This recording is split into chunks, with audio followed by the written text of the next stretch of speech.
Sejam muito bem-vindos a mais um episódio do Treino Disfuncional. Hoje tenho na minha presença mais uma pessoa que estudou comigo, um bocadinho antes até verdade. do Miguel, a Mónica Barbosa. Muito obrigado por aceitar o meu convite. Obrigada por me receberes. E é um prazer, um orgulho também trazer-te aqui. Porquê? Porque isto nós começamos todos na escola, ainda sem saber o que é que nós queríamos, não é? Tanto que eu só decidi que queria desporto já quase no 12º ano. E é engraçado como isto, passado tantos anos, os caminhos acabam por se cruzar e nós acabamos por perguntar onde é que a malta anda e o que é feito deles, não é? E eu, noutra vez, entretanto, tu foste trabalhar para o Espinho também, na parte da fisioterapia, e a partir daí voltei a acompanhar um bocadinho mais o teu trabalho. E agora trabalhas numa vertente muito diferente daquilo que era a prática Sim. desportiva, especialmente para quem trabalhava na prática desportiva com homens. Exato. E portanto, se calhar pedia para abrir esta conversa por explicares um bocadinho aquilo que tu tens feito nos últimos tempos. Ok. Pronto, lá está, como disseste, eu comecei a trabalhar um bocadinho no regime em que todos os fisioterapeutas começam, que é trabalho em clubes, em regime convencionado, que sem dúvida era um trabalho que eu gostava, mas que não me sentia 100% realizada com aquele trabalho. Sentia que não era bem ali que eu queria estar e que podia dar muito mais noutras vertentes. Então comecei a tirar formação na área da saúde pélvica, especificamente na área da saúde da mulher. E tenho vindo a tirar então várias formações nessa área e atualmente tenho um trabalho a nível particular, apenas em 2 gabinetes diferentes. Porque uma pessoa que ouve fisioterapia pélvica, para quem não conhece o conceito, o que é que tu defines que é uma pergunta difícil, não é? Mas como é que tu definirias a fisioterapia pélvica? Ou seja, o que é que distingue? Porque é que uma pessoa normal, um fisioterapeuta normal não trabalha com isso? Onde é que está essa especialidade dessa matéria? Ok, pronto, é uma pergunta bem difícil de englobar. Eu queria começar logo assim a abrir, mas tenta explicar, só para quem tem assim, um contexto. é realmente diferente, porque a nível da licenciatura nós apenas introduzimos o tema, não trabalhamos muito a nível de técnicas, não há prática intracavitária, nem nada, então, portanto, precisamos de sempre formação acessória. E realmente é totalmente diferente o trabalho da fisioterapia pélvica, porque engloba realmente problemas mais focados a nível pélvico, mas sempre vendo a mulher como um todo na mesma. Acho que é assim a forma mais fácil de eu dizer. Como tudo, porque é que eu não trabalho também outras áreas? Porque não tenho formação específica para isso, ok? Como sabes, a licenciatura é muito geral e depois nós temos sempre que focar numa determinada área. Não, porque isso parece-me um mundo extremamente enorme. É Sim, uma coisa muito assim grande. gigante. E se calhar começava por perguntar, e isto é uma pergunta que abre a conversa toda, que é: se eu tenho um problema, como é que eu posso chegar à conclusão que o problema pode ser do assoalho pélvico? Isto porquê? Eu uma vez tive uma formação numa pós-graduação que eu estava a tirar na Faculdade de Medicina, e aquilo basicamente foi uma aula só sobre lesões associadas a dentes. Eu cheguei a uma altura em que eu pensei, porra, é tudo dentes. Ele torce um pé, foi por causa dos dentes. Exato. E por isso é que eu pergunto, se calhar, como é que eu posso identificar, e se calhar antes disso, perguntar se é uma coisa exclusivamente para mulheres ou se também é para homens, porque tu falaste mais sobre a saúde da mulher, mas como é que eu, uma pessoa normal, posso perceber que o problema até pode ser dali, ou não, ou então não é dali? Ok.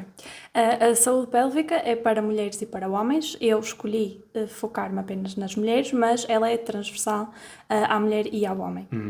E como é que alguém pode identificar que tem um problema do foro pélvico? Deveria passar muito pela referenciação, ou seja, num âmbito, por exemplo, vamos a uma consulta com um médico, queixamos-nos de um problema, outras terapêuticas não funcionaram, não se chega à raiz do problema, se calhar poderia haver um referenciamento e já existe e já está muito melhor.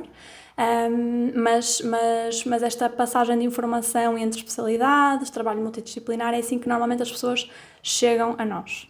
Através da partilha de informação nas redes sociais também, as pessoas começam a identificar, por exemplo, uma coisa muito comum, uma obstipação.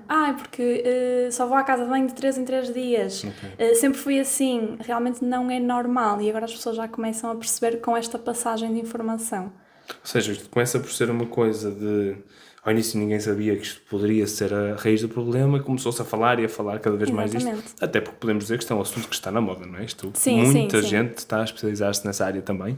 E ainda bem, se não havia ninguém, agora cada vez temos mais opções também.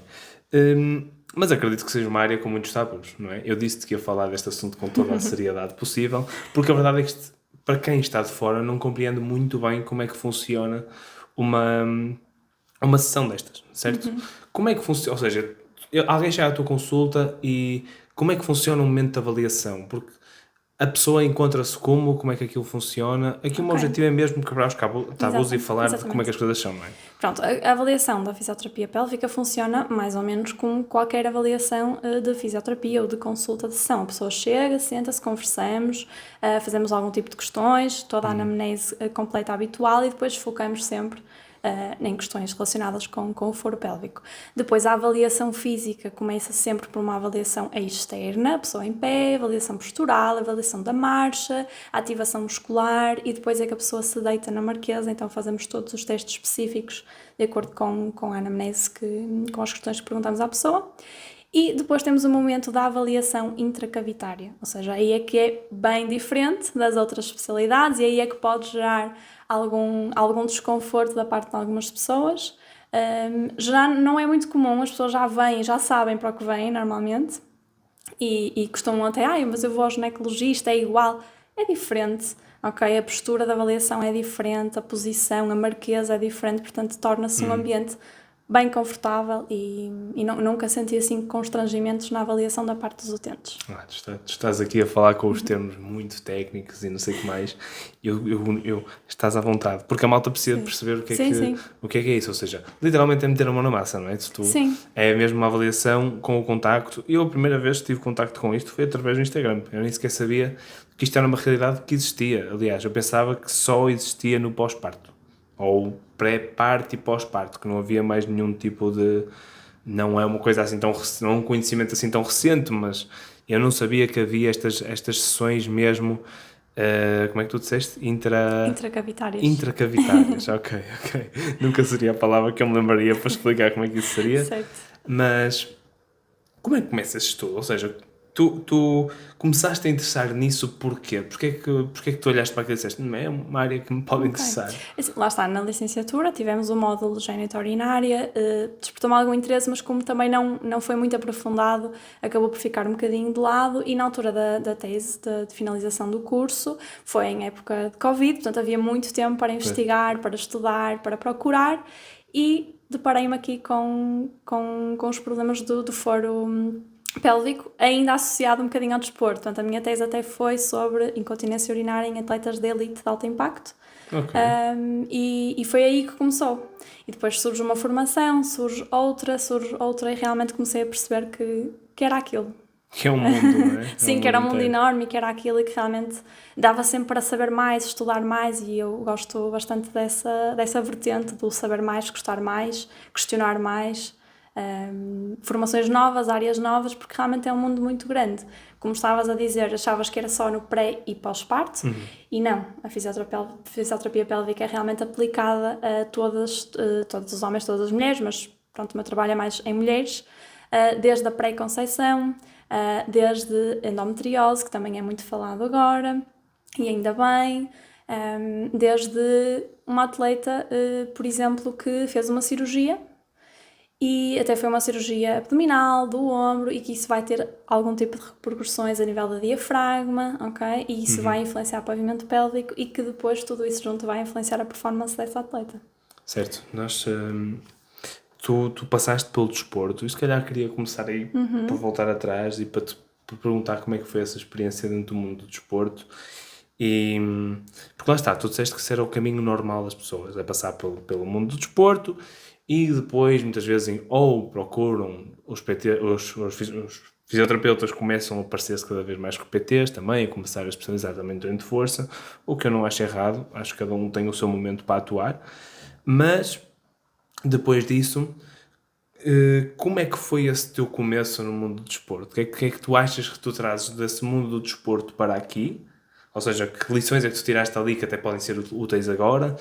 E de coisas é que tens saudades, não é? Do mundo do desporto. Mas a nível de trabalho ou a nível de atleta? Os dois. Ok. A nível como atleta foi a disciplina, foi o querer mais, sempre trouxe isso para o meu trabalho e sinto que isso ajudou muito. E a nível do trabalho no desporto, lá está, eu trabalhei com o masculino e aí percebi já sabia, mas percebi realmente em prática a importância do treino de força. E é algo que eu insisto bastante. Eu sou muito chata com as minhas clientes, de todas as patologias, todos os casos. Sou muito chata com o exercício.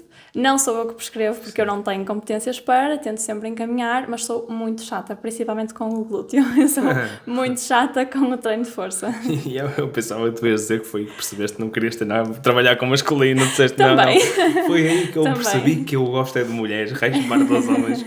Não, é um ambiente completamente diferente. Sim, um ambiente diferente. Não é? Sim. Até o próprio trato e tudo isso é um mundo completamente à parte. Gostei, mas percebi que não era para mim. Está tudo bem. E está tudo bem, exato. Sim.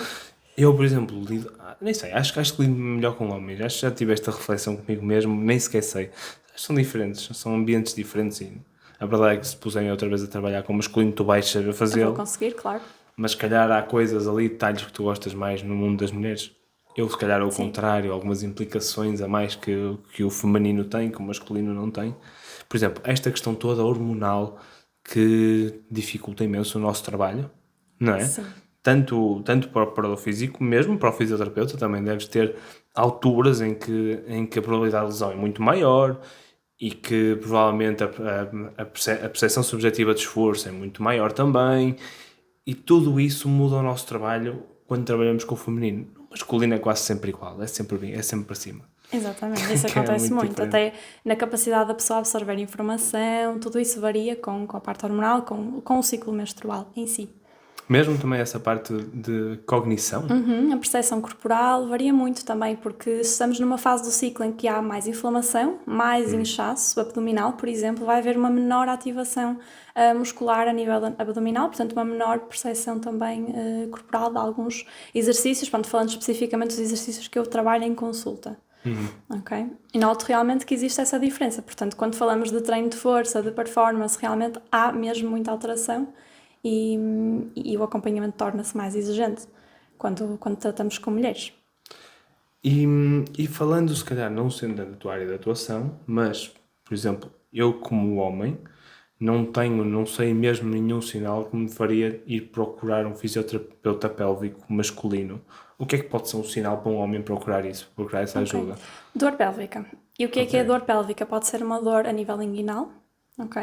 Porque pode ter de ser tão simples como um problema num tendão de um adutor, mas pode ser também uma pubalgia. Uma pubalgia, que é bem mais acompanhada com um fisioterapeuta pélvico, porque vai realmente ter relação com o pavimento pélvico do homem. Dor ao defecar, que é muito comum no sexo masculino e que não é falado, porque também é muito, muito tabu. Tudo o que seja problemas a nível de relação sexual, a nível masculino também acontece muito e não é muito falado, mas devem sim procurar fisioterapeuta pélvico, ok? Porque pode ser um problema muito simples como um excesso de tensão na musculatura do pavimento pélvico. E isso pode resolver facilmente os problemas nessa área. Ok, interessante. Mas também pode ser um trabalho mais psicólogo, não é? Com psicologia. Também. Ou seja, aqui é muito interessante esta área porque pode ser de uma coisa, pode ser da outra. Exatamente. O fisioterapeuta tem capacidade para avaliar isso? Ou O fisioterapeuta tem capacidade para perceber que está tudo bem ali, perceber se a pessoa necessita de acompanhamento noutra área, ok?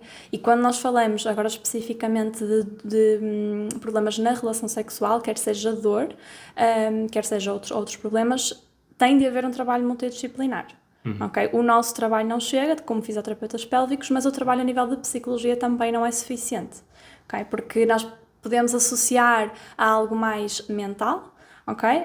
Que precisa de ser resolvido, mas essa componente mental vai sempre se traduzir numa alteração física, principalmente quando já perdura há muito tempo. Portanto, tem de haver um acompanhamento dos dois lados, sempre. Eu defendo sempre o trabalho multidisciplinar. Eu não consigo fazer nada sozinha, tal como os outros profissionais também não o conseguem. Certo. E as pessoas, como é que as pessoas, ou seja, como é que a pessoa começa a sentir evolução? A evolução neste tipo de casos costuma ser uma coisa que se é perceptível a curto prazo ou é como as outras lesões? Especificamente de dor na relação? Não só, Não, estou não a falar do tipo de trabalho com que vocês lidam diariamente. Lá está, foi o que eu te disse antes disto de começar. Eu sou muito leigo nesta área, vou-te fazer perguntas que para ti até podem fazer sentido, mas corrijo-me e podes fazer perguntas de volta para saber mais. Sentido. Mas, por exemplo, Quando nós falamos de uma tendinopatia, uma coisa qualquer, nós sabemos que não é de um dia para o outro que aquilo vai resolver. Não, nós sabemos que não é numa sessão, até pode aliviar durante pouco tempo, mas que não vai ser aquilo a resolver. Há easy fix para esse tipo de coisas, ou seja, esse tipo de problemas podem ser resolvidos numa sessão ou que requerem sempre um acompanhamento? Geralmente requerem sempre um acompanhamento. Dependendo dos problemas, alguns são de resolução mais curta e outros de resolução mais longa. Ok? Não há receitas, não há timings, não, a pessoa chegar à consulta e dizer, olha, em 10 sessões eu resolvo isto. Pois, exato. Não é correto, porque também não vai depender só de mim, vai depender da pessoa cumprir as recomendações Claro. que nós fazemos ou não, vai depender dos acontecimentos da vida da pessoa, portanto, não é fácil de estipular aqui um timing, ok?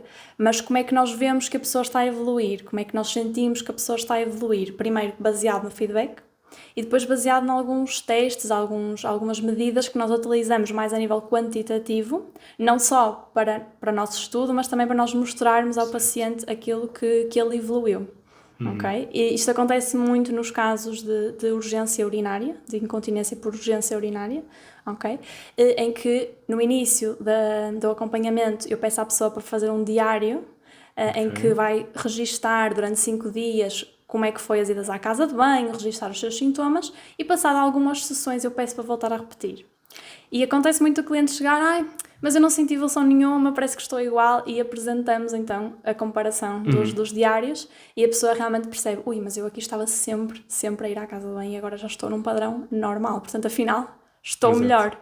Traduzindo, urgência urinária quer dizer que a pessoa tem vontade de ir logo à casa de banho? Sim. Ok. É uma vontade mesmo muito forte, ou seja, que a pessoa sente que se não for naquele momento vai ser ali. vai perder urina. Às vezes perde, outras vezes não, depois vai depender de como está o pavimento pélvico. Ao longo do tempo e da experiência que tu tens feito, há quanto tempo é que já estás a trabalhar com esta área específica? Eu comecei a formação em 2021 e comecei logo a trabalhar na área. Ou seja, praticamente 5 anos a trabalhar nisto. Exato. O que é que tu tens sentido? Ou seja, a pergunta não tem rasteira, mas o que é que tu tens sentido que evoluiu mais desde que começaste até agora? Foi a tua parte técnica ou a tua parte relacional com a pessoa? Ou seja, porquê? Porque nós sabemos que para uma terapia, seja ela qual for, ter algum tipo de resultado, as pessoas têm que se identificar com o processo, tem que haver uma relação com o terapeuta e, claro, tem que haver a parte técnica por trás também, porque senão não funciona. Mas o que é que tu sentiste que melhoraste mais nessas duas vertentes? Não dando para separar uma da outra, mas Claro. o que é que tu sentes que eu acho que estou melhor aqui e este foi o ponto-chave para começar a ter mais resultados? É assim, sem dúvida a parte técnica evoluiu bastante, mas a parte relacional também foi crescendo. Claro, eu acho que sempre teve lá um bocadinho esta capacidade de empatia, de ouvir, de compreender, mas evoluiu sem dúvida de caso para caso, principalmente com aqueles casos mais sensíveis, mais complicados, e foi evoluindo sempre, mas a parte técnica sem dúvida que foi fundamental para chegar agora com os pacientes que estou e com as técnicas que aplico. Num processo de gravidez, por exemplo, e provavelmente já trabalhaste com muitas grávidas, diria que se calhar é o caso, tens mais? Ou não? Sim, grávidas pós-parto, mas também muitos casos, lá está, de dispareunia, que é a dor na relação sexual. Se eu te dissesse assim, quais são as principais coisas que uma pessoa pode fazer para prevenir este tipo de problemas? Seja na gravidez, seja nas outras patologias com que tu trabalhas, ou dor na relação sexual, ou essa questão da urgência urinária, como tu disseste, né? Já estou a decorar os termos corretos. Quais são as coisas que a pessoa pode fazer, e eu já vou adiantando que provavelmente treino de força vai ser uma delas, mas até dentro do treino de força, quais são as orientações que a pessoa deve seguir para, não é garantir, porque nunca garantimos, mas pelo menos para minimizar a probabilidade de ter problemas no assoalho pélvico? Treino de força, fundamental. Treino de força, boa. Glúteo, e quando falo de glúteo máximo, médio, principalmente para a estabilização da anca, essencial, porque se essa musculatura está fraca, o pavimento pélvico vai ficar muito sobrecarregado. Ok? E dentro do treino de força, um bom acompanhamento é importante. Se as pessoas puderem, um bom acompanhamento é realmente importante. Nenhum exercício é mau. Há muita gente que odeia o crossfit, há muita gente que odeia a corrida. Eu não odeio nenhum exercício, acho que não há exercícios maus, simplesmente há exercícios mal executados. ok? Nisto, o acompanhamento ser importante, uma boa avaliação, um bom plano de treino ser importante. Ok. Porque se nós estamos perpetuamente a praticar um exercício de forma errada, sem ativação abdominal, que é um dos maiores fatores de risco, ou seja, haver ali uma falta de ativação da musculatura profunda durante o treino de força, durante os esforços do dia-a-dia, realmente isso vai contribuir muito para o risco da disfunção do pavimento pélvico. Isso era o que eu ia perguntar sobre... Ia-te perguntar se achavas que esse trabalho da musculatura mais profunda se era overrated ou não. Já percebi que não. Não. Já percebi que tu não achas. Então, como é que uma pessoa pode trabalhar esse tipo de musculatura profunda mesmo no treino da musculação? Ou seja, que tipo de coisa é que ela tem que estar realmente preocupada para ativar essas musculaturas? Ok. Acho que a respiração é fundamental. Não sei se é algo também com que tu te identificas, mas Sim, a respirar é respiração fundamental. durante o treino de força é fundamental. Por exemplo, um treino em apneia, um movimento em apneia vai ter muito mais riscos para o pavimento pélvico do que um movimento em força na expiração. Em todos?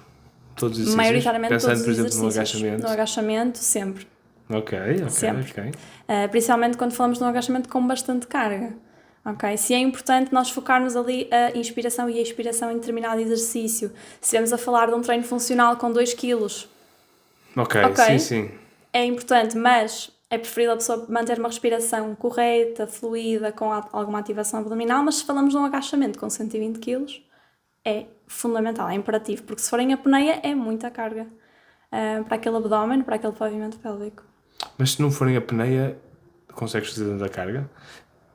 Porque isso é uma questão. Certo. Por exemplo, falamos então dessa especificidade do exercício. Se calhar para um atleta de halterofilismo em que interessa é fazer mais cargas, aí, por exemplo, quando falamos muito da pressão intra-abdominal, não é? E por isso é que se calhar estás a falar da apneia, mais por aí até. Quando nós vamos lá abaixo e expiramos quando estamos lá em baixo, não podemos perder essa pressão intra-abdominal e isso ser mais... Estou a divagar, mas isto é mesmo para isto. Ou seja, o intuito da expiração seria no momento de força, no momento mais explosivo. Ok.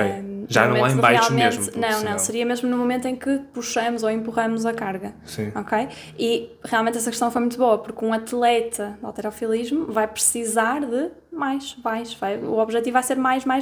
Sim. O que é que ele pode fazer para prevenir disfunção? Fisioterapia pélvica. Ok, boa. Porque aí é um caso muito específico em que há um objetivo, é um atleta, há um objetivo de performance que pode sim ser corrigido e adaptado para proteger, mas há níveis muito altos em que realmente o objetivo é colmatar aquilo que é causado pela profissão, se for um atleta profissional, por exemplo. Não sei se é uma questão que tu colocas ou não, ou se já te colocaste, mas nessa questão, o cinto de musculação, uma coisa que pode ajudar, pode dificultar, o que é que tu achas? Acho que a nível de atleta pode fazer sentido, porque há cargas que já são muito elevadas e que realmente o próprio abdômen não vai ser capaz de conter essa carga, mas a nível recreativo ou a pessoa que pratica exercício físico por saúde, acho que não defendo muito. Defendo muito mais a componente abdominal, o trabalho de musculatura profunda associado ao treino de força. Ok, isso é interessante. Tanto para homem como para mulheres? Certo, eu posso falar muito mais relativamente às mulheres, porque são os casos que eu realmente acompanho e tenho experiência clínica. E aí realmente eu sinto, já tive vários casos desse em que foi muito prejudicial. Mas por questão... Eu pergunto isto porquê? Porque eu acredito que o ser humano é totalmente adaptável, praticamente tudo. E portanto, se tivesse havido, se calhar um caso desses, tivesse havido uma sobrecarga progressiva em que os tecidos se vão adaptando, será que isso seria um problema?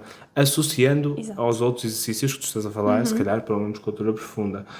Tu dirias que é importante ter uma rotina quase dessa musculatura profunda, quase como nós temos para, sei lá, como nós temos peito e bíceps, se calhar podemos colocar aqui um exercício ou outro no aquecimento.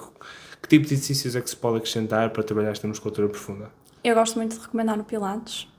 Porque realmente trabalha ali todo o alinhamento, postura, flexibilidade, musculatura profunda, associado sempre ao treino de força, porque não substitui Pilates, não substitui treino de força, não substitui fisioterapia pélvica e vice-versa, mas é um bom aliado ao treino de força, porque vai nos dar ali bastantes componentes para realmente conseguirmos evoluir nas cargas. E se for sim uma sobrecarga progressiva, bem gradual, bem acompanhada, parece-me. Exatamente. Ok.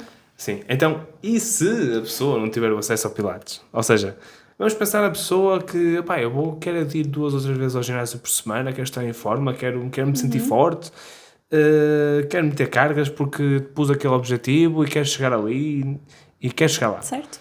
Que tipo de exercícios é que eles podem colocar ali para melhorar essa musculatura profunda? Ou seja, tem que ser sempre algo consciente, trabalhar essa musculatura profunda. Ou, por exemplo, se eu estou a trabalhar o meu bíceps, e isto é uma coisa que eu acho que é completamente overrated, que é a sensação de eu tenho que sentir o bíceps a trabalhar. Não, eu estou a trabalhar contra uma carga, estou a fazer flexão do cotovelo, o bíceps está a trabalhar de certeza absoluta. Percebes? Nesse trabalho de musculatura mais profunda, nós, corrijam-me se estiver errado, mas como eles trabalham muito em isometria, certo? Certo, Trabalham em isometria, nós acabamos por não ter tanto trabalho. Ele trabalha, tem trabalho, no sentido de trabalho físico, não é? Mas nós não conseguimos, não vamos levar as inserções de um ponto A a um ponto B. Exatamente, certo. Como é que então aqui exige mais consciência para termos um bom trabalho? E que tipo de exercícios é que nós podemos colocar? Por exemplo, as pranchas trabalham isso? Ou tem que ser aqueles Certo. hipopressivos? Não necessariamente. Os hipopressivos são um tipo de trabalho, mas é sempre possível fazer de uma forma muito mais simples que qualquer pessoa pode fazer como parte do seu aquecimento, por exemplo. A seguir ao treino de mobilidade, isolar ali um bocadinho com um trabalho só mesmo de ativação da musculatura profunda, mas podemos utilizar, como estavas a dizer, o exercício de bíceps para aplicar cargas externas e ao mesmo tempo ter aquela consciência de ativação de musculatura profunda e manter essa ativação enquanto estamos a aplicar ali uma carga, que é um exercício mais isolado, mais fácil de treinar essa musculatura com carga externa, sem falarmos, por exemplo, de um agachamento que já é mais carga e é possível haver maior descontrole postural. Ok. O que é que uma pessoa sente ao trabalhar esta é que é a pergunta difícil, mas o que é que uma pessoa sente quando está a trabalhar essa musculatura profunda? Como é que eu percebo, tipo, ok, porque muita gente não consegue, se tu disseres para sentir o bíceps a contrair, não consegue Certo. sentir. E voltando ao exemplo do bíceps, não é uma questão necessária, mas com o tempo de treino nós começamos a conseguir sentir essas coisas, não é? Porque ganhamos mais consciência corporal. Consciência corporal, exatamente. Certo. Temos muito mais controle sobre as unidades motoras, essas coisas todas que vão acontecendo, e isso é treino. Mas para uma pessoa que está a começar agora a querer trabalhar o assoalho pélvico, a trabalhar essa musculatura mais interna, como é que ela pode sentir que, ok, estou no objetivo, estou a ir para lá? Ou como é que pode sentir, como é que pode mensurar a melhoria nisso? É muito difícil, Okay. não é? Falando especificamente de musculatura abdominal, a pessoa sente aquela sensação de cinto. Ok. Daí o cinto da musculação substituir um bocadinho essa componente. É mesmo uma sensação de abraço ao nosso abdominal, ao nosso corpo profundo. Ok? Vou-te fazer mais perguntas, juro isso. Sim, sim. Quando falaste um bocadinho de sensação do pavimento do assoalho pélvico, só salientar que a maior parte dos problemas também não são só falta de força, muitas vezes é falta de relaxamento do pavimento pélvico, ok? Porque há esta concepção de que quando há um problema, então quando se fala de incontinências urinárias é sempre falta de força. E não, a maior parte das vezes é falta de relaxamento. Ok, isso é interessante. Isso é interessante. Isso por causa de estar tanto tempo sentado, por exemplo, ou o que é que pode ser um fator de risco para isso acontecer? Atividades de alto impacto. Ok. A hipertonia do pavimento pélvico, excesso de tensão dos músculos do pavimento pélvico também é associado a mais tensão diafragmática, pessoas com asma, com doenças respiratórias crónicas, têm uma respiração muito mais cá em cima, portanto acaba por criar muito mais tensão que se transfere então ao pavimento pélvico e aí vai haver essa alteração de tensão. E porquê que está na origem de muitos problemas? Porque é um músculo que está sempre em contração submáxima. Ok? E mesmo os músculos isométricos, não é suposto eles estarem sempre em contração submáxima. Ok? Portanto, eles não vão ter capacidade de, a seguir, cumprir a sua função na sua amplitude máxima, porque se eles estão sempre em submáximo, estão sempre ali contraídos, a seguir, quando for preciso, por exemplo, numa tosse, numa mudança de direção, num esforço, eles não vão conseguir contrair e suportar, porque já estão ali lá em cima. Então, o suporte é muito, muito menor. Ok. E não é necessariamente falta de força, é sim falta de relaxamento. Se eu te perguntasse um paralelismo para outros músculos, conseguias-te lembrar algum? Assim? Eu lembro, por exemplo, eu penso muitas vezes no tensor da fascia lata. Certo. Que é um músculo que é importante, a malta acha sempre que está muito tenso, mas a verdade é que é importante ele também estar Sim. com alguma tensão, não é? Sim, Por isso é sim. que ele se chama tensor da faixa Tensor. lata, não é? E isso é um assunto interessante, ou seja, há aqui um equilíbrio entre estar tenso, entre precisamos de alguma tensão, mas que não seja uma tensão Exatamente, excessiva. nós não queremos tensão, mas queremos tónus. Exatamente. É suposto haver ali atividade, é suposto haver um tónus basal, não é suposto também estar completamente adormecido, mas também não é suposto estar hiperativo. Exatamente. Quando tu falaste daquela sensação de ter um cinto à volta, a pessoa tem que sentir que está a empurrar o cinto para fora ou sentir que está a encolher a barriga para dentro. Para a maioria desses Não é um exercícios. encolher, é um abraço. Ou seja, há aqui um abraço das estruturas em que realmente sentimos mesmo este cintinho aqui a surgir. Só fazendo, se experimentares deitar o ar fora e levares o teu umbigo em direção às costas, vais sentir aqui uma sensação de abraço. Ok? Pronto, de uma posição mais direitinho, percebemos aqui? Sim, Numa posição mais flexora já não vai haver essa sensação. Isso é, porque é interessante. Por exemplo, muitas vezes aquilo que nós usamos para o cinto, pelo menos a intenção com que eu o utilizo, quando utilizo, que cada vez mais raro, não tenho feito agachamentos nem deadlifts muito pesados, por preguiça também, eu utilizo para quê? Para ter qual é? Estava a faltar a palavra. Para ter algo contra mim, para eu aumentar a capacidade de força que eu tenho para empurrar alguma coisa. Por exemplo, se eu tiver a contrair o meu bíceps aqui ao máximo, vou contrair menos do que se tiver alguma coisa ou a fazer a oposição, era o que eu estava à procura, a fazer a oposição contra ele. Consigo ter muito mais capacidade, certo? De produzir força. Para mim o meu objetivo aqui era este, era só conter-lhe alguma coisa e não sentir que é um carinho que não me deixa dobrar as costas, percebes? Certo. E acho que as pessoas às vezes usam o cinto de forma errada também. Exatamente. Isso também é uma questão. está. Às vezes apertam até, têm Para que usar conter. a rack. Eles têm que usar a rack para prender e puxar, porque senão não Certo. conseguem sair, ficam ali assim. Exato. Ou então deixam aquilo para com 3 dedos de distância e está só ali a fazer de, sei lá, Apoio para emocional. pendurar. Exato, apoio emocional ou para pendurar a garrafa, Certo. não sei. Acho que, como tudo, bem utilizado pode ser interessante, mas se for utilizado de forma errada vai fazer muito pior do que se não estivesse lá. Voltando aqui ao assunto das grávidas, que é um assunto interessante, e porque já aconteceu ter que trabalhar com grávidas e, aliás, neste momento estou a trabalhar com uma grávida também, que já era minha cliente antes, continuou a trabalhar comigo, ela também é acompanhada por fisioterapia e vamos conversando aqui. A forma como eu gosto de trabalhar normalmente com fisioterapeutas, e é isto que eu faço quase sempre, conversamos, vamos falando sobre o caso, em como é que está neste momento, e eu pergunto as diretrizes que eu quero para aquele momento. Eu até posso ter algumas noções, mas eu prefiro também proteger-me um bocadinho e dizer, olha, o que é que eu devo ou não devo fazer neste caso, para ter pelo menos diretrizes. Claro que há coisas que vão sempre mudando e que às vezes há um dia que dorme pior, já não dá para ser assim, ou seja... Certo. Ok, é uma linha contorna, mas não é uma obrigatoriedade em nada. E o que é que nós devemos fazer para fazer um excelente trabalho com grávidas? Ou seja, aquilo que eu evito é praticamente fazer pranchas frontais para não aumentar a diástase ou para evitar ao máximo. Não procuro a falha com tanta frequência, especialmente em exercícios e também procuro tirar a flexão e extensão do tronco, pelo menos a flexão, ou hiperflexão especialmente. O que é que nós temos mais que estar atentos? Há mais coisas, mas que me lembrei assim rápido, assim, para uma guideline, tipo isto não posso fazer, é por aqui. Há sempre que adaptar amplitudes, lá está, devido às alterações posturais, ao aumento do tamanho abdominal, não é? A mudança do centro de gravidade.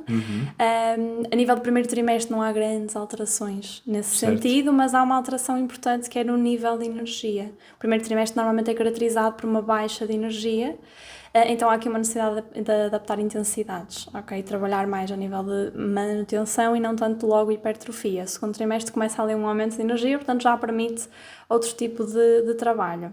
Coisas que não possam fazer, vai depender mesmo muito de pessoa para pessoa. Fazes muito bem em não aplicar as pranchas, porque realmente é muita pressão intra-abdominal para um abdômen, lá está, por causa da questão da diástase, que é fisiológica, ok? Nós não temos que ter medo dela, porque ela acontece na gravidez fisiologicamente e está lá, mas realmente o abdômen está mais fragilizado, portanto as pranchas realmente não são indicadas. Exercício isométrico também não é muito indicado. De resto, é adaptar à pessoa Qualquer exercício isométrico? vai sempre dependendo de pessoa para pessoa, mas no geral, tudo que aumente muito a pressão intra-abdominal durante muito tempo, ou seja, de forma muito constante, vai ser muito exigente para aquele abdômen e para aquele pavimento pélvico. Eu penso, por exemplo, num, sei lá, um wall sit, sentado na parede, 30 segundos. Não Eu será não por diria. aí, é um exercício Pois, não é? mais até, isometria muito mais pernas, com pouca exigência a nível de Mas manutenção falando, de por exemplo, postura. numa prancha lateral, é uma coisa que é possível fazer ou... É possível fazer, prefiro que quando fazem de forma dinâmica. Será um exercício menos isométrico Sim, e menos mais, tempo, ok. mais dinâmico. Quais são as guidelines mais que tu darias para alguém que trabalha com grávidas? É bom o trabalho multidisciplinar, ok? Porque numa cliente pode ser bom trabalhar todos os exercícios de forma geral, mas adaptando sempre às amplitudes, mas noutra pessoa pode haver uma necessidade de trabalhar muito menos um grupo muscular que já está muito, em tensão, muito fortalecido em relação a outros. E pode ser necessário equilibrarmos aqui, ok? Isso, exatamente. É o que eu digo E sempre. mais uma vez, o glúteo O glúteo é fundamental essencial. para todas as grávidas. Não, eu acho sempre isto, e corrijam-me se eu estiver errado, mas é raro o problema ser um músculo ser demasiado, ou raro ou quase nunca um problema é um músculo ser demasiado forte. Os outros é que são fracos. Os outros Exato, têm que em acompanhar. relação aos outros. Em relação aos outros, isso é super Exatamente, importante. super importante. E depois, há grávidas e grávidas, não é? Eu já tive atletas a jogar voleibol até quase ao 7º mês, tipo, já Certo. com barriga, eu pensava, meu Deus, vai para casa, já é perigoso. Eu quando via, tipo, a querer ir buscar uma bola para o chão, eu dizia, não, dava-me assim, sabes? Sim, sim. Mas depois temos outras pessoas que com 2, 3 meses já querem parar de treinar e tudo isso. Isso é um erro, não é? Porquê que o treino de força é tão importante na gravidez? Por todos os motivos que é importante para qualquer pessoa, esteja Ok. grávida ou não, isso está sempre ponto assente, mas principalmente pela questão da exigência postural, que é a alteração postural da gravidez. Ok, mais uma vez, eu sou muito chata com o glúteo, porque realmente vai fazer muita diferença no pavimento pélvico e na dor lombar durante a gravidez, que é muito comum e não é normal, porque é muito comum, não é normal, e tem sim solução, mas muitas vezes surge por falta de competência glútea. Ok, o glúteo é O glúteo está ali a ajudar essencial. tudo, é essencial. Claro que todos os músculos são essenciais, mas vemos que pela alteração postural da gravidez é o músculo que sofre mais atrofia. Ok. Sofre mais atrofia. Ok. Mesmo pela questão postural, porque é um músculo que vai estar sempre ali em alteração, ok, de comprimento muscular. Sim. Isto, pensar nesta questão toda como... Porque isto é mesmo, lá está, a gravidez é uma fase, mas a pessoa é sempre a pessoa e ter que associar, por exemplo, uma pessoa que nunca treinou musculação, faz sentido começar na gravidez? Faz. Com acompanhamento, faz. Ok. Faz todo sentido. O exercício físico aumenta também a capacidade de resistência física no parto, ok? Não importa muito, mas não importa só a mobilidade, o relaxamento da musculatura pélvica, importa sim a resistência, a capacidade física que temos para perdurar aquelas horas de trabalho de parto que são longas e ainda bem, porque também não queremos partos demasiado rápidos. Mas essa resistência física vem muito da prática de exercício físico, principalmente treino de força. No primeiro trimestre já está por mais que comprovado que previne o aparecimento de doenças relacionadas com a gravidez, como a diabetes gestacional, a pré-eclâmpsia. Portanto, só tem vantagens. Mesmo que nunca tenha praticado exercício físico, é uma boa altura para começar. Há uma boa motivação para começar, de preferência com acompanhamento. Os problemas do assoalho pélvico são uma coisa associada à idade? Há problemas... Ou seja, há problemas mais associados a cada fase? Como é que isso funciona? Ou seja, as pessoas mais novas costumam ter estes problemas, depois com a idade começam... Ou seja, qual é essa progressão de altura para altura? Só para termos mais ou menos uma noção daquilo que é não é um fator de risco, mas para percebermos quais são os grupos de risco. Certo. É assim, os problemas do foro pélvico podem realmente abranger todas as idades.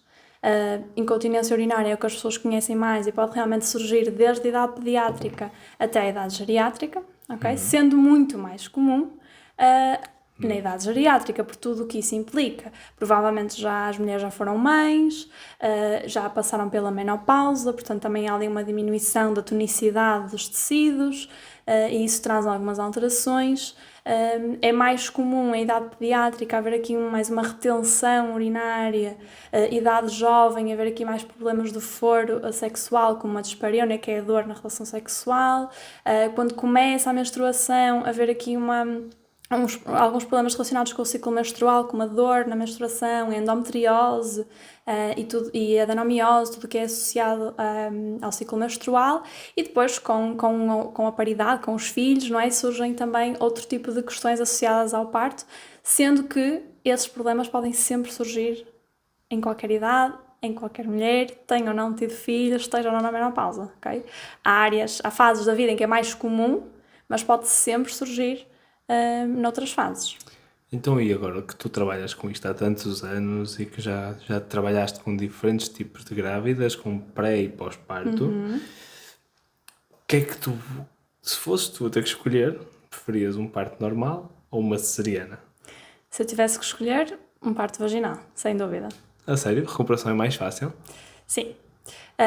Também eu teria outra preparação, outras preocupações, mas da prática clínica, uma grávida, uma mulher que treine durante a gravidez, que seja ativa e realmente faça treino de força, faça acompanhamento durante a gravidez, há coisas que nós não podemos controlar, mas à partida o parto será mais tranquilo e o pós-parto também uma recuperação muito mais rápida do que os partos por cesariana.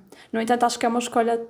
Ainda bem que é uma escolha e é muito individual e não julgo nenhuma opção nem a outra. Eu, pessoalmente, escolheria um parto vaginal por todas as vantagens que tem para o bebê, para a mulher e por toda a recuperação pós-parto. Quais são as vantagens para a mulher e para o bebê? Pronto, toda a cascata... Fala-se dos bebés sobre a questão, mas nunca percebi muito bem isso. É assim, toda a cascata hormonal, ok? O parto natural... A parte vaginal é a parte natural, portanto foi sempre assim que foi. A cesariana surge por necessidade médica e agora também por escolha e ainda bem que existe essa opção.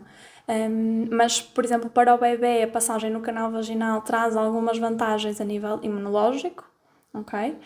Todo aquele desencadear, toda a cascata hormonal traz vantagens também para o desenvolvimento do bebê, para o estado do bebê no pós-parto inicial, para a mãe, para a produção do leite, para a própria recuperação da mãe.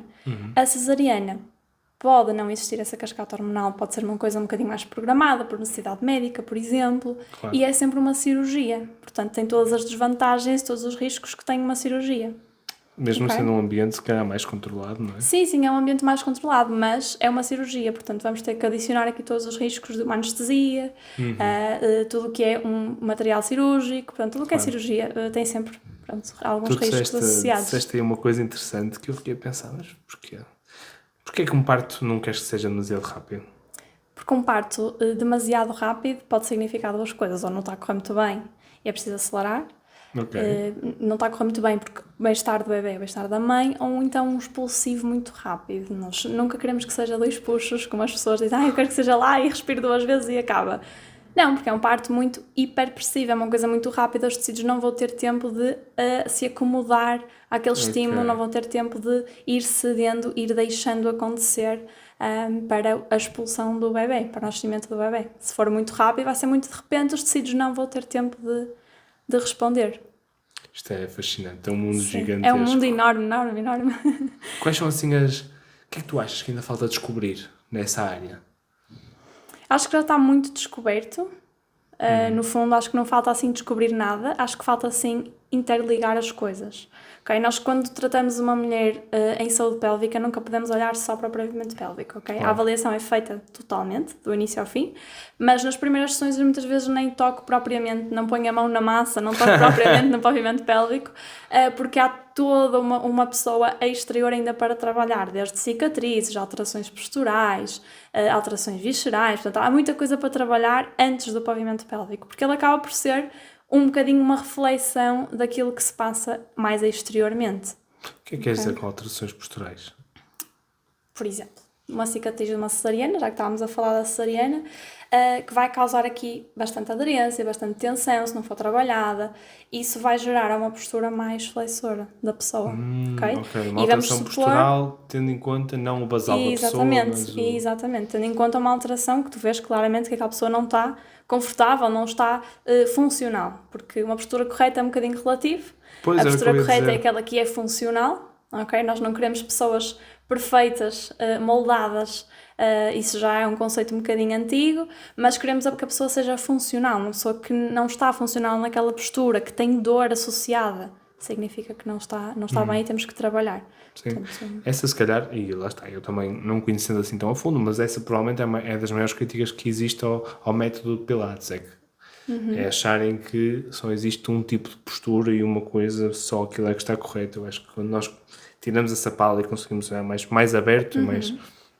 Acho que ganhamos muito mais do que estar a fechar os nossos conceitos a só aquilo, só uma postura correta se o ombro estiver cá para trás, se eu estiver aqui muito esticadinho e se estivermos todos super como está nos livros, não é? Exato. Mas a verdade é que nós depois vamos analisar 100 pessoas e se calhar 40 têm hérnias, 40 têm mais para aqui, o ombro mais para trás e mais não sei o quê, e não tem dor e está tudo bem. Exatamente. E portanto, isto é um mundo também que era uma discussão que podíamos ter aqui outra para continuarmos aqui durante horas. Mas porquê? Porque eu sei que tu também não tens uma visão assim tão fechada nesse sentido. Já conversámos antes e já falámos sobre isso e ainda bem que é assim, porque senão ia ter que dar aqui uma lavagem durante horas. Não, mas o que é que tu estavas a falar dos benefícios? Estamos falando um bocadinho do Pilates. O que é que tu achas que são os benefícios do Pilates em relação ao treino de força? Ou seja, porque é que tu achas que há coisas que só se consegue trabalhar no Pilates e não passar para cá? Isto porquê? Porque eu olho para o Pilates como são máquinas, ou seja, é o método em si, é o material, o que é que tu achas? Onde é que está aí o santo grau do método? Ok, o Pilates pode ser feito, lá está, em máquinas ou em tapete, ok? Eu também tenho formação em Pilates e aplico em consulta e em aula, em acompanhamento individual e realmente é diferente o treino de força porque nos permite trabalhar de uma forma muito mais específica, muitas vezes de uma forma muito mais isolada, do que quando falamos de um exercício, por exemplo, o agachamento, é um exercício multiarticular, em que tem de estar tudo em trabalho, não dá para isolar uma perna, um braço. E o Pilates surge muitas vezes como esse trabalho um bocadinho mais isolado, como um trabalho de complemento. Não dá para dizer porque é que este é melhor que este, porque eles não são iguais, não podemos comparar, é um complemento. Okay? Trabalhar flexibilidade, trabalhar mobilidade mais seletiva, tendo em conta aquilo que vemos que a pessoa precisa de trabalhar, não está dentro da sua função. Eu acho que dá. Eu acho que dá para trabalhar uma coisa de um lado e do outro. E mesmo no Pilates, tu pusesses um peso às costas, se calhar conseguias fazer coisas também com uma carga progressiva. Para mim, a maior dificuldade do Pilates, e que eu continuo a achar isto, já acho isto há muito tempo, é que é difícil trabalhar a sobrecarga, progredir nas cargas naquele método. Acho que é aí que falha principalmente, e falha também no facto de a velocidade ter que ser sempre demasiado controlada, e isso muitas vezes, por exemplo, estamos a trabalhar com idosos, nós queremos, eu meto idosos aos saltos muitas vezes, Certo. no Pilates nós não conseguimos fazer isso, e esse para mim é o maior problema que o método do Pilates tem, não sendo eu um especialista nessa área, mas já vi dezenas e dezenas de aulas que eu vou vendo e como profissional da área consigo perceber o que é aquilo, não é? E acho muitas vezes que é o problema da sobrecarga ser sempre, ou da carga ser sempre progressiva, é progressiva também, que é um elástico, ou seja, ou elástico com molas. Sim, é progressiva até certo ponto, porque depois já não dá para progredir mais. Não, mas nem é tanto isso que eu estou a dizer, é um elástico com mola que, pegando o exemplo do bíceps, se eu fizer um curl de bíceps com um elástico, aqui não tem tensão, vai aumentando, vai aumentando, vai aumentando, e aqui tem muita tensão. E se calhar, onde eu tenho mais capacidade de produzir força, não tenho o máximo de tensão, aqui que eu já não tenho tanto é quando tem mais tensão. Para mim, este é o maior problema do Pilates. Acho que podia evoluir nesse sentido. Acho que é a única coisa assim das máquinas. Das máquinas. Faz sentido. Estou a falar do Cadillac, por exemplo. Sim, faz sentido. Que é aquela que... acho que é Cadillac. Aquela que é assim deitada e que tem 4 ou 5 ou não sei quantas molas. Olha, eu confesso que também não sei bem os nomes de qual é qual, porque lá está, eu tenho formação em Pilates de tapete, apenas. E isso é verdade, a progressão de carga é difícil, mas também não é esse o objetivo. Exatamente, ok? sim. Não podemos querer fazer uma coisa com a outra, não é um exercício em que a pessoa vai fazer hipertrofia, ponto. Não é. É com um objetivo totalmente diferente. Exato. Sim, são universos Sim, diferentes. diferente. Mas acho que é importante batermos nesta tecla de que o Pilates não substitui o treino de força. O treino de força consegue ir buscar, mas pronto, Consegue buscar algumas consegue ir coisas, buscar certo? mais coisas. Mas não te substitui de todo. E eu sou muito chata com isso. Que às vezes a pessoa que está a fazer exercício, eu faço pilates uma vez por semana. Ótimo, mas vamos incluir aqui pelo menos 2 dias de treino de força, ok? Porque há pessoas que não têm tempo para mais. Então, quando falamos de maternidade, se eu já falo em 2 dias de exercício físico, já é ótimo, ok? Porque é realmente muito difícil e não podemos pedir logo essa exigência de treino. Não digo diário, mas 3, 4 vezes por semana já é muito complicado. Portanto, se conseguirmos juntar aqui 1 ou 2 dias de treino de força, mais um dia de outro tipo de exercício, perfeito. Conseguimos ir buscar tudo. Num cenário como o nosso português, e já estamos a fugir do assunto que nos trouxe aqui, esta é uma conversa. No cenário que nós temos em Portugal, em que mais de 70% das pessoas não se mexe, que é super triste. Isto é triste. É pessoas que realmente já não veem suor há anos. Ou se veem é porque está calor. ou então não se lembram do que é dar uma corrida. Tipo um sprint. Não se lembram do que é isto. Sim. Não se lembram do que é saltar. Isto para mim é genuinamente triste. Porque eu não sei o que é não saltar. Ou o que é não correr atrás de alguém. Sei lá, correr atrás de alguém, salvo seja. Mas se num cenário como este, que é tão. Eles simplificam tanto a preparação física. Se a pessoa treinasse 2 vezes por semana em casa, nem que fosse só no tapete da sala, fazer umas flexões, fazer uns agachamentos, fazer uns abdominais, o mínimo dos mínimos, provavelmente já se tirava tanta carga ao Sistema Nacional de Saúde, por exemplo. E isto é pena, porque havia maneiras muito simples de se implementar isto, mas não se quer fazer, não é? Certo, concordo totalmente. A inatividade física tem um custo gigantesco. Eu não sei, provavelmente já se fez essas contas e é mesmo daquelas coisas que estamos cada vez mais a pensar que corrigir um Sistema Nacional de Saúde, por exemplo, é injetar dinheiro, mas nem sempre é só isso. Falta esta questão toda de base que eu espero que coisas como estas que ajudem a resolver, ou que pelo menos seja um contributo mínimo de dizer às pessoas, hoje estamos aqui, se a mensagem que vai para casa é que as grávidas têm que treinar força e que as mulheres têm que treinar força, porque estamos a falar, toda a gente tem, mas estamos a falar da saúde da mulher, já é, se uma pessoa, 2 começarem a treinar por causa disto, é incrível, já é altamente. E voltando se calhar aqui novamente à conversa, qual é a maior objeção porque é que as pessoas não procuraram mais cedo? Percebes? Ou seja, às vezes até têm um problema, sabem que têm, mas não vão logo. Porquê que tu achas que isso acontece? Ou seja, porquê que tu achas que as pessoas às vezes já vão procurar ajuda num estado em que se pensa, caramba, se tivesses vindo mais cedo isto era muito mais simples? No início, agora está um bocadinho melhor, mas há uns anos atrás diria que seria por desconhecimento, porque realmente não se falava praticamente de saúde pélvica, não se falava que dor não era normal, seja ela onde for. Agora já se começa a falar mais, mas mesmo assim ainda existe aqui algum desconhecimento de que podem procurar ajuda, que devem procurar ajuda. Acho que ainda há, como eu referi mesmo no início, uma falta de encaminhamento. Quando a pessoa vai a uma consulta e se queixa de uma dor e dizem, isso é normal, é da idade, é de ter tido filhos, é tudo. Quando existe dor é porque alguma coisa está errada, ok? E há sempre que procurar ver de onde é que essa dor vem e procurar resolver. Acho que podia haver um bocadinho mais de encaminhamento. Está melhor. Já recebo muitas utentes em que a obstetra disse, olha, faça a fisioterapia pélvica durante a gravidez, ou pós-parto, olha, precisa de fisioterapia pélvica, e já há aqui um bocadinho esta troca, ok? Mas ainda há muito essa falta, mas acima de tudo por receio, ok? Por este receio de partilha de informação íntima. Há casos em que pode ter havido alguns acontecimentos menos agradáveis e que este custa muito partilhar, por tabu. Há muita gente que ainda associa a fisioterapia pélvica Ou temas menos, pronto, que não é bem assim, mas sim, por medo, se calhar não vai adiantar de nada. E pronto, está melhor, muito melhor. Acima de tudo, esta passagem de testemunhos, isto é muito importante para mostrar às pessoas que se sentem alguma coisa, procurem ajuda, procurem porque vão ser ajudadas, ok?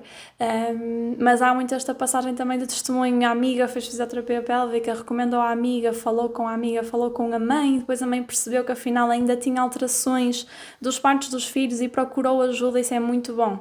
E antes disso, cá não acontecia, esta partida tão aberta. Destas gerações mais novas que já começam a falar das coisas com muito mais à vontade.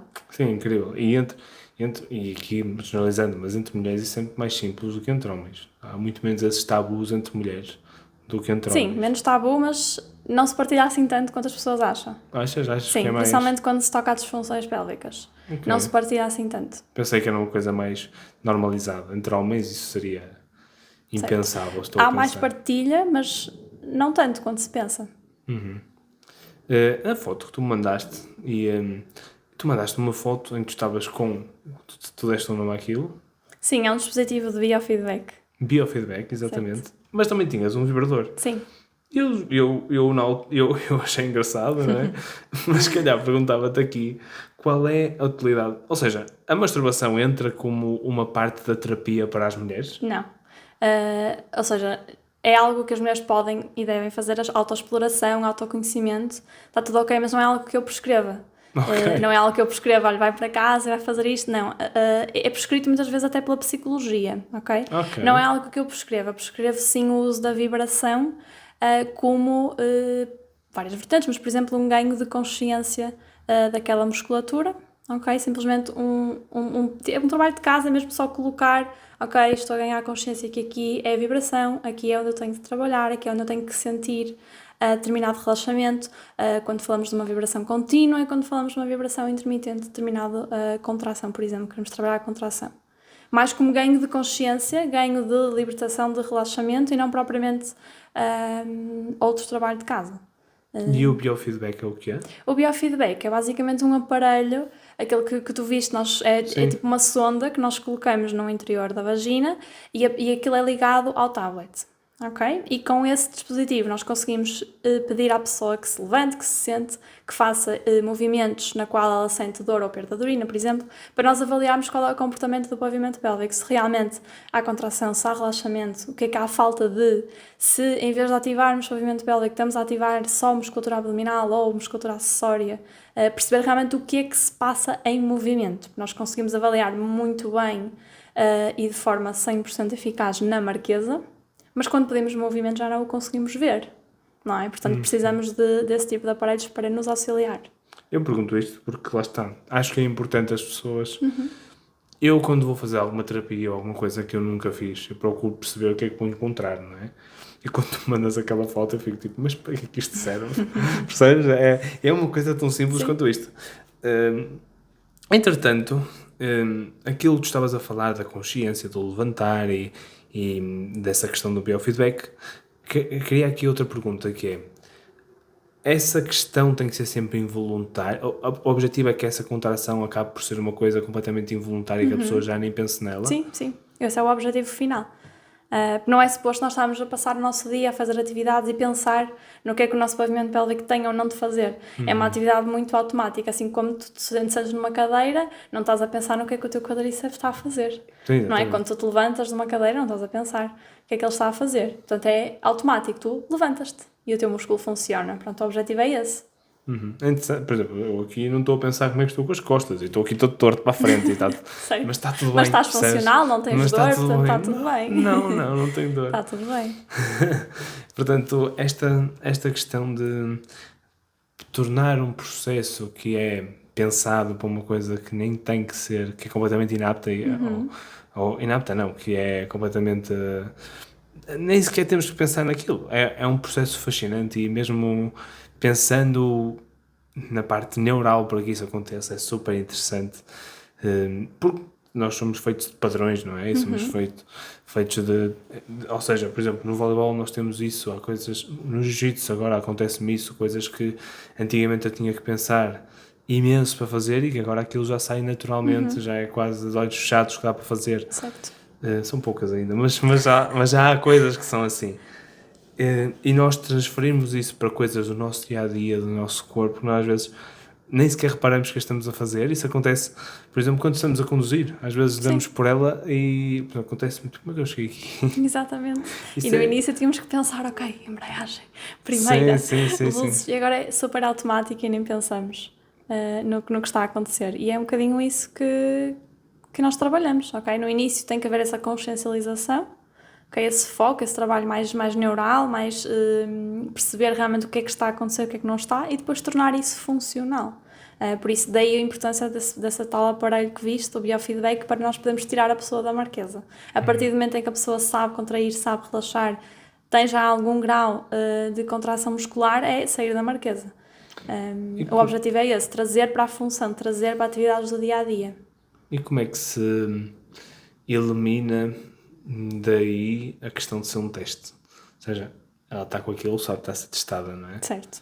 Como é que se retira isso? Que é, para mim, eu acho que para testar uma coisa que é automatizada no dia-a-dia, fazer num momento de avaliação em concreto, em específico, acho que tira um bocadinho essa questão de não vou pensar nisto, não é? Como é que se percebe isso?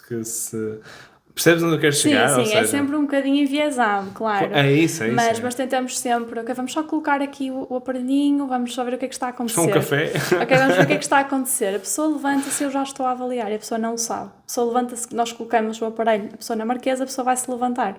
Mas eu já estou com o aparelho ligado, já estou a olhar para o tablet, já estou a ver enquanto a pessoa se levantou, se vestiu, pegou, às vezes arrastou a cadeira, já estou a ver o que é que está a acontecer. Então, se calhar, é melhor cortar esta parte. Melhor cortar isto. Já está a acontecer, assim, quando a pessoa entra no consultório já estou a avaliar a marcha, porque se eu pedir para a pessoa caminhar e lhe disser que vou avaliar a marcha, a pessoa já vai automaticamente tentar corrigir algum padrão. Portanto, há sempre aqui um grau de já estou a avaliar antes da avaliação em si, ok? Depois com a repetição. Ok, a pessoa pode fazer o primeiro movimento super consciente, mas se eu pedir para ela fazer 3, 4 vezes, já não vai dar para pensar tanto que está ali alguma coisa. Por isso é que às vezes, e passando para a minha área mais de atuação, mais da competição, dessas questões todas, por isso é que é tão importante nós termos o treino, vermos o treino como momentos de avaliação. Eu acho isso, porque quando nós vamos para o teste, ok, temos ali o teste naquele padrão, naquela coisa em concreto, depois vamos para a vida real e percebemos que não é como no teste. O teste diz-nos coisas, mas não nos diz tudo, não é? Quase, isso acontece no voleibol, por exemplo, ter atletas que no teste de contramovimento têm um salto mas depois vão para o campo e são os que chegam mais alto. Certo. Então, tipo, espera aí, alguma coisa aqui não está certa. Não é ele estar a saltar menos, que está a saltar, é o problema no teste que está, que não é específico, não é para o que nós estamos à procura. Aqui não dá para ter 100% de noção, mas já Sim. está. Por exemplo, ter imagino eu que ter alguma coisa dentro é muito mais, é diferente, não é? Aquilo sente-se, portanto, só isso sente-se já pouco. Okay. Depende, lá está, do tamanho da sonda, depende do formato da sonda. O feedback que nós temos é que realmente é muito pouco perceptível, até porque há muito pouca sensibilidade quanto mais profundo está a sonda. Sim, ou seja, é quase como um tampão, não é? Uma pessoa sim, também meio que... sim. Imagino só eu, não sente, não sendo uma pessoa bem que já usou, colocado, não se sente. Pois. Exatamente. É isso. Quais são os pontos de levar desta conversa? Quais são assim as coisas, assim, vamos aqui fazer um apelo às pessoas, às mulheres que procuram melhorar a sua saúde. Tenho de força. Tenho de força. Tenho de força para toda a gente, sem dúvida. E se precisarem de alguém? E se precisarem de alguém, já sabem, está aqui. Mas também procurem ajuda, mesmo. Por muito mais parvinho que pareça, tenho esta questão, tenho esta dúvida, tenho esta dor, mas cá não é nada e toda a gente à minha volta diz que é normal, mas eu continuo a ter esta dor, este desconforto abdominal, continuo a ter estes sintomas. Procurem ajuda, mesmo. Façam fisioterapia pélvica na gravidez, no pós-parto, na pré-conceição. Façam, porque realmente vai melhorar muito a vossa qualidade de vida. E treino de força. E treino de força. Mais uma vez. E acima de tudo, até mesmo que não seja nada, pelo menos vão ouvir a opinião de um profissional a dizer que não é nada, não é? Pelo menos aí tem a garantia de que realmente não é nada. Exatamente. Não é? Mas se há dor, à partida é alguma coisa. Exato. Se há Pode dor, não ser há físico, alguma pode ser coisa. psicológico, mas há alguma Pode, coisa. mas mesmo que seja, vai ter sempre uma tradução física. Exatamente. Ok? Portanto, procurem ajuda, porque se há dor é porque alguma coisa tem que ser resolvida. Pode não ser pela fisioterapia pélvica, pode não ser pela fisioterapia mais global, mais musculoesquelética externa, mas vai haver alguém que vai encontrar o vosso problema. Portanto, procurem ajuda, porque dor nunca é normal. Muito obrigado por esta conversa. Obrigada por me teres aqui. Espero que tenham gostado e até uma próxima.